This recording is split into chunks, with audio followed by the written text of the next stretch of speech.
BRS ప్రభుత్వానికి కాంగ్రెస్ ప్రభుత్వానికి తేడా ఏం లేదన్నారు కరీంనగర్ బీజేపీ అభ్యర్థి బండి సంజయ్. తాలు తరుగు లేకుండా వడ్లు కొనుగోలు చేస్తామన్న సర్కారు ఎందుకు చేయడం లేదని ప్రశ్నించారు.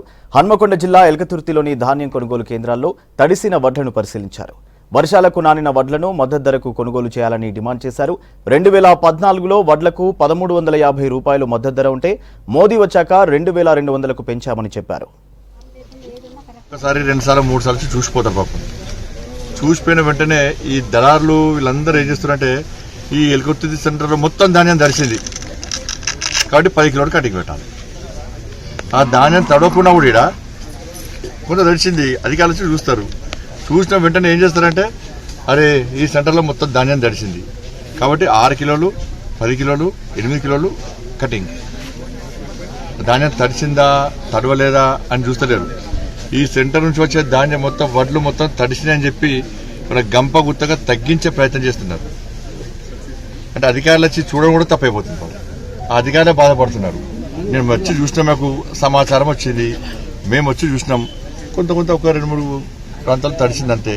కానీ ఈ ప్రాంతంలో మొత్తం వడ్లన్నీ తడిసినాయి కాబట్టి తడిసిన వడ్లు మేము కొనం, మేము తీసుకోము.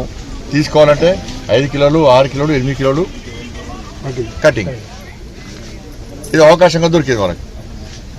కానీ దీని మీద ప్రభుత్వం చాలా సీరియస్గా వివరించాల్సిన అవసరం ఉంది.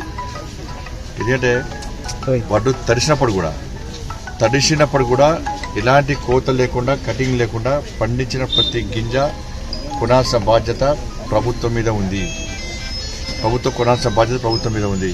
ఇక్కడ ఇప్పుడే ఒక రైతు చూసి పాపం తను చెప్పాడు, ఆయన కౌలు తీసుకున్నాడు. ఆయన తాళ్ళు మొత్తం పట్టించాడు.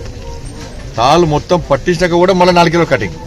ఈడ 2 కిలోలు ఆర్డర్ 2 కిలోలు 6 కిలోలు కొన్ని ప్రాంతాలు 6 కిలోలు కటింగ్. తాళ్ళు పట్టించాడు. తాళ్ళు పట్టేయడానికి 5,000 రూపాయలు ఖర్చు పెట్టింది. ఆయన 5,000 రూపాయలు ఖర్చు పెట్టి తాళ్ళు పట్టించాడు. తాళ్ళు పట్టించినా కూడా మళ్ళీ ఇక్కడ 3 కిలోలు అక్కడ 3 కిలోలు 6 కిలోల కటింగ్ మళ్ళీ వాళ్ళకు. కానీ ప్రభుత్వం మీదకి మేము ఈ చర్యలు తీసుకుంటున్నాం ఆ చర్యలు తీసుకుంటున్నాం అని చెప్పి ప్రభుత్వం చెప్తున్నా ఎక్కడ చర్యలు తీసుకున్న దాఖలాలు వాళ్ళ రైతుల పరిస్థితి ఇలా ఆగమ గోచరంగా మారింది. ఇది అలవాటైపోయింది. ఇక ప్రభుత్వం గంపగుత్తగా ఇక దళారులు కానీ వీళ్ళందరూ కూడా రైస్ మిల్లర్స్ వీళ్ళందరూ కూడా గంపగుత్తనట్టు ఇక 6 కిలోల కటింగ్ గ్యారంటీ. మేము 10 కిలోలు కటింగ్ అనుకున్నాం, కానీ మీకు మాత్రం 6 కిలోలు కటింగ్ పెడుతున్నాం అని చెప్పి కటింగ్ 6 కిలోల కటింగ్ గంపగుత్తగా